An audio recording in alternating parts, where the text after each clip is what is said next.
sa Bible, either sa Old Testament o sa New Testament, putugod sila nga nayawa. Ambot kumutuog ang nayawa, no? Tugod sila. Unya, ang sa Old Testament o basihan sa New Testament sad, musultigid sila. Nga kini mga yawa, baski asa na gyud. Dugang paana, no? Ang kini mga yawa, diha sa mga hangin, daghan ko na sila kayo diha. Diha sa mga pagkaon, nga gikaon nato, mao na kani mga yawa, mao ni sila hinungdan sa atong sakit, tanan-tanan gyud nga itabo kanato, no? So mao gani nga sa Old Testament, maski sa New Testament, na sila kinagitawag gani nga kan, nga kining expression, no?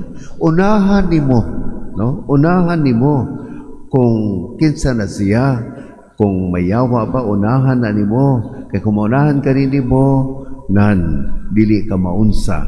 Mabot pa sa butani, no? Sa atua ba, no? Kasi sa mga baryo, bitaw, kung nagani kanang murag may aswang, usama na nato. Unahan nimo, bot pa sa butani mo, oy, ayaw pagkwana ha, kay bobay ako kinsa ka. Bitaw? Kaya ba ko kinsa ka? Mao na nga, diri sa ato karong ebanghelyo, kining giyawaan, wala pa nga ni si Jesucristo magsulti sa iya. Nagsulti na siya, unahan na niya. No? Unahan na niya si Jesus. Jesus ka tagasarit, unsay imong tuyo ka na mo. Mani ka ba o paglaglag ka na mo, nasayod ako kung kinsa ka. O tanawa, nasayod ako kung kinsa ka. No? Ikaw mao ang balang sulugon sa Dios. Resulti na daan. Okay? Mao manasad ng approach nato sa mga ato mga kigsuna bitaw nga ditag ganahan. Ay sus, konsulti-sulti ka niya. Kay ba ko kukitsa ka? No? Anak sa, ay anak, no? Taga asa ka, na bitaw, para may bawaan nato ka para mo hilom. Pero si Jesus, wa mo hilom, no? Giingnan sa, siya pa nagsulti, ayaw pag giingnan sa ni Jesus ang yawa, hilom o gula sa tao. Hilom o gula sa tao. Unya, hilom siya.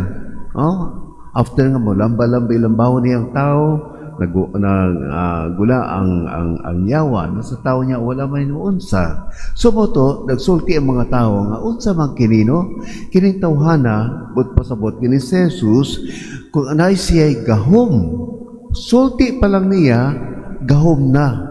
But pasabot na, words pa lang niya, power na. Nanay siya'y authority. Makakumand na siya. Sobra kayo, no? Makakumand, kunya na kanang power ang iyang isulti. Ngano man, tungod kay sa ubang panahon, sa panahon sa Bible, no? Katulad sa panahon nato, dahil kini mga gitawag nga quack doctors, tapos nakikita gitawag nga exorcist, no? So kining exorcist daghan na sa time ni Jesus Christ, mag-exorcise sila. Kaso lang, maulagi na no nga bantay sa kita kanang mag-exorcise mga yawanon sa no. Pero si Jesus Cristo dili, no? So daghan sa exercise. Karon kung mga exorcism nila, kanang mo kanta-kanta sila, mo singgit-singgit sila, mo hangyo sila sa mga yawa-yawa diha, etc. Kamong tuwad-tuwad sila, ana ba? Hangtod nga maghilom ang tao, hangtod nga kuno makuan sila, maayo. Pero Kristo, wa siya mo gamit og kanta-kanta, wa siya mo gamit words lang. Usa na gyud, hilom. O pagula diha, unya na hilom dayon. Okay? So ang lesson nato karon sa kining gospel nindot ko kaayo, no? Unas tanan si Bishop Abet, no? Unsa may tuuhan nato ang yawa o ang Ginoo? Sa tinud lang, masultod kitang Ginoo gyud. Pero kanusahay dili makahilom kanato ang Ginoo, dili makatabang Ginoo kanato tungod kay nakikitay gitawag nga double personality.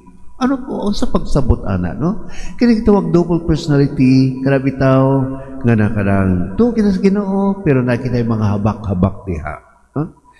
Kaduha kining to kita sa Ginoo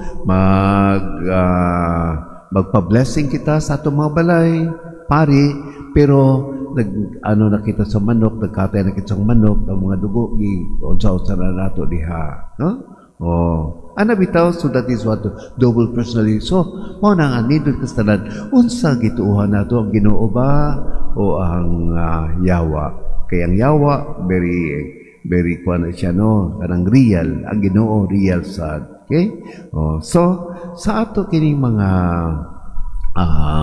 kinabuhi samtang naglakaw kita, daghan ko kita ma-meet no nga mga yawanon, panguna-huna, mga binuhatan, etc.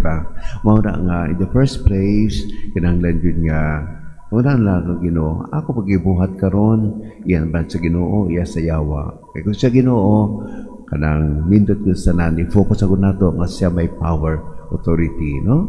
Power o authority. Usalan niya kasulti, mao kita dayon. Pero Ginoo dili magician ha. Dili siya mo magic.